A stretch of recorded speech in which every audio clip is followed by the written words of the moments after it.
আসসালামু আলাইকুম প্রিয় বার কাউন্সিল পরীক্ষার্থীবৃন্দ, আশা করি সবাই অনেক ভালো আছেন এবং সুস্থ আছেন। আজ আমরা আলোচনা করব ফৌজদারি কার্যবিধির 5টি তফসিল নিয়ে। এই 5টি তফসিল থেকে একটি এমসিকিউ প্রশ্ন এসে থাকে। তো আমরা কিভাবে এই 5টি তফসিল সহজেই মনে রাখব সেই টেকনিকটি আপনাদের শিখিয়ে দেব এবং আপনারা এই ভিডিওটি শুরু থেকে শেষ পর্যন্ত দেখলে এই 5টি তফসিল সম্পর্কে আপনাদের প্রবলেম সমাধান হয়ে যাবে এবং আপনারা সহজেই 5টি তফসিল মনে রাখতে পারবেন। তো প্রিয় শিক্ষার্থীবৃন্দ, চলুন আলোচনা শুরু করা যাক। তো আমরা জানি ফৌজদারি কার্যবিধি 1898 সালের যে আইন, সেই আইনে 5টি তফসিল আছে।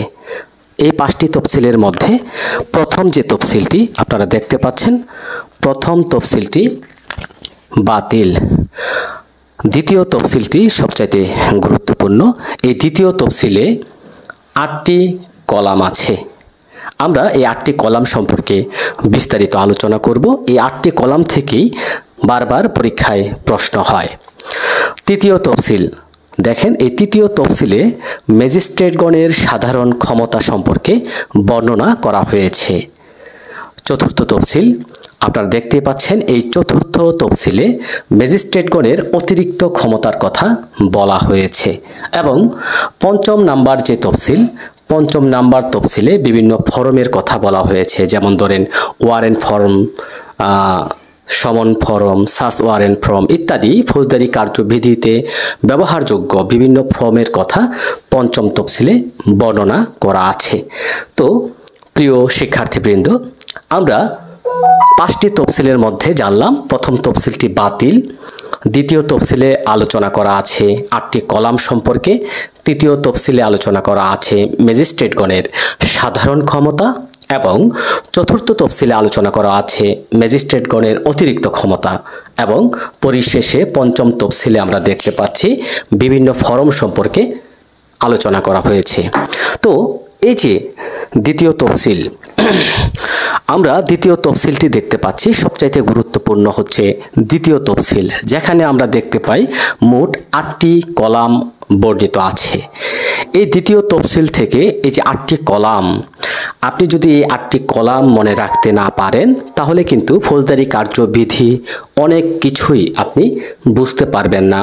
তো এই যে 8টি কলাম আপনাকে অবশ্যই মনে রাখতে হবে। তো প্রিয় ভবিষ্যৎ আইনজীবীগণ, শিক্ষার্থীবৃন্দ, চলুন আমরা 8টি কলাম সম্পর্কে জেনে নেই। এখানে দেখেন 8টি কলাম। এই 8টি কলামের প্রথম কলামে বলা আছে ধারা সম্পর্কে, অর্থাৎ এই যে প্যানাল কোডের যে সকল অপরাধমূলক ধারা আছে সেই ধারা সম্পর্কে বলা হয়েছে। দ্বিতীয় কলামে অপরাধ, তৃতীয় কলামে পুলিশ বিনা ওয়ারেন্টে গ্রেপ্তার করতে পারে কিনা, চতুর্থ কলামে সমন নাকি ওয়ারেন্ট, পঞ্চম কলামে জামিনযোগ্য নাকি জামিন অযোগ্য, ষষ্ঠ কলামে আছে আপোষযোগ্য নাকি আপোষ অযোগ্য, সপ্তম কলামে আছে শাস্তি, কত বছরের শাস্তি দেওয়া যাবে, কি শাস্তি দেওয়া যাবে, অষ্টম কলামে আছে কোন আদালত কর্তৃক বিচারযোগ্য। এই যে দ্বিতীয় তফসিলের 8টি কলাম মোস্ট ইম্পর্টেন্ট। এই 8টি কলাম সম্পর্কে যদি আপনার ধারণা থাকে, আপনি একদম ক্লিয়ার অনেক কিছুই বুঝতে পারবেন।